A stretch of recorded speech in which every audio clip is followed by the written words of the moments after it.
Doctor, இந்தியாவிலேயே மிகச்சிறந்த மருத்துவர்கள் நீங்களும் ஒருத்தர். முழுக்க முழுக்க அறிவியல் சம்பந்தப்பட்ட துறையில இருக்கிற நீங்க இந்த பேய், ஆவி மாதிரியான அமானுஷ்ய விஷயங்கள்ல அதிகமா ஆர்வம் காட்டுறீங்க. இந்த ஈடுபாடு எப்படி வந்தது?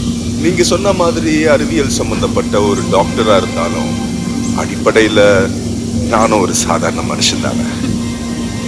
இதுக்கெல்லாம் ஏதாவது வழி உண்டான்னு தேடி, மரணத்துக்கு அப்புறமும் வாழ்க்கை உண்டுங்கிறது எத்தனையோ பேஷண்ட்ஸ் இறக்குறாங்க.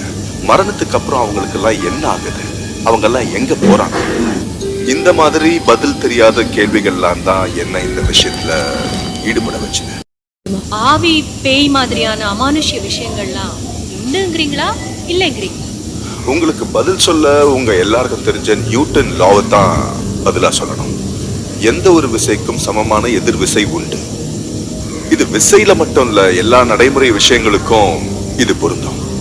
அதே மாதிரிதான் ஸ்பிரிச்சுவலா பார்த்தா கடவுள்னு ஒரு சக்தி இருக்கிற மாதிரி கண்டிப்பா அதுக்கு எதிரான ஒரு சக்தி இருந்தே ஆகணும். இன்னொரு விஷயம், இங்க எல்லாத்தையுமே அறிவியல் கண்ணோட்டத்தோட பார்க்க கூடாது, பார்க்கவும் முடியாது. ஒன்னு கெட்டதுன்னு இருந்தா தானே இன்னொன்னு நல்லதுன்னு இருக்க முடியும். சோ கடவுள், கோவில்னு நல்ல சக்தி இருக்கிற மாதிரி அதுக்கு சமமான எதிர் சக்தியா பேய், ஆவின்னு எல்லாம் இருந்துதானே ஆகணும்.